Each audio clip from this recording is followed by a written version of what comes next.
पूर्व मुख्यमंत्री त्रिवेंद्र सिंह रावत की बीजेपी के राष्ट्रीय अध्यक्ष जेपी नड्डा के साथ दिल्ली में हुई ये मुलाकात उत्तराखंड की सियासी हलचल बढ़ाने वाली है। खास तौर पर लोकसभा चुनाव के मद्देनजर त्रिवेंद्र की ये मुलाकात बहुत अहम हो जाती है, क्योंकि बीते दिनों खुद त्रिवेंद्र रावत ने लोकसभा चुनाव लड़ने की इच्छा अपनी सार्वजनिक तौर पर जताई थी। नड्डा से पहले राजनाथ सिंह से भी त्रिवेंद्र रावत मिले थे और इन मुलाकातों को अब सीधे सीधे लोकसभा चुनाव से ही जोड़कर देखा जा रहा है। यानी त्रिवेंद्र सिंह रावत अपनी मंशा से आला कमान को भी अवगत करा रहे हैं, बीजेपी के बड़े नेताओं को जानकारी दे रहे हैं कि उनके मन में क्या चल रहा है। और इसका अब सीधे सीधे, क्योंकि त्रिवेंद्र रावत हरिद्वार और पौड़ी लोकसभा सीट से दावेदार माने जा रहे हैं, अब पार्टी टिकट देगी तो कहां से देगी, अगर नहीं देगी तो क्या होगा, ये तमाम पहलू हैं। क्योंकि पौड़ी में भी तीरथ सिंह रावत बीजेपी के सांसद है, हरिद्वार में निशंक बीजेपी के सांसद हैं, लेकिन त्रिवेंद्र रावत अपनी तैयारी कर चुके हैं और मोदी के नाम पर ही वो भी वोट मांगना चाहते हैं।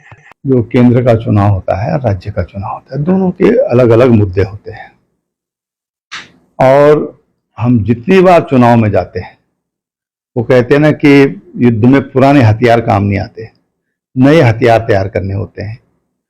तो हर चुनाव में नए मुद्दे होते हैं जिन पर हम चुनाव लड़ते हैं, उसके लिए उस हिसाब से रणनीति बनानी होती है। और इसलिए लोकसभा का चुनाव है जो केंद्र सरकार की उपलब्धियां हैं। जिस तरह से माननीय प्रधानमंत्री जी के द्वारा उत्तराखंड को एक विशेष कहना चाहिए कि एक विशेष योगदान उन्होंने उत्तराखंड के दिया, जैसे रेल लाइन का होगा या फिर एयर कनेक्टिविटी का होगा, तमाम जिस तरह से उन्होंने रोड कनेक्टिविटी का होगा, जो डेवलपमेंट के लिए बहुत ज़रूरी है कि विकास कहा जाता है कि विकास जो है सड़कों से पहुंचता है, तो बेहतर सड़कें उन्होंने यहाँ देने का काम किया है। उसके अलावा जो महिलाओं के कल्याण के लिए, छात्रों के लिए, शिक्षा के लिए जो नई शिक्षा नीति उन्होंने दी है, उन तमाम मुद्दों को लेकर कर हम जनता के बीच में जाएंगे। बीजेपी का हर छोटा बड़ा नेता मोदी के नाम पर ही वोट चाहता है और त्रिवेंद्र रावत भी वैसा ही कर रहे हैं। त्रिवेंद्र रावत को यही लगता है कि बीजेपी के सांसदों ने क्या किया क्या नहीं किया, इसकी कोई अहमियत नहीं रह जाएगी। 5 साल से चाहे निशंक हो, चाहे तीरथ रावत हो, चाहे अजय भट्ट हो, चाहे माला राज्यलक्ष्मी शाह हो, जो भी सांसद हो, चाहे अजय टम्टा हो, उनका काम उत्तराखंड में किसी तरीके से मायने नहीं रखेगा, बल्कि मोदी ने जो किया है वही माला जपनी पड़ेगी। अभी G20 हुआ, सारी दुनिया में भारत ने परचम लहराया है, सारी दुनिया का ध्यान अपनी ओर खींचा है। 15 दिन में आप ये देखिए कि 3 इतनी बड़ी रेखाएं माननीय प्रधानमंत्री जी ने खींची। पहले चंद्रयान 3, फिर उसके बाद आदित्य और फिर उसके बाद G20।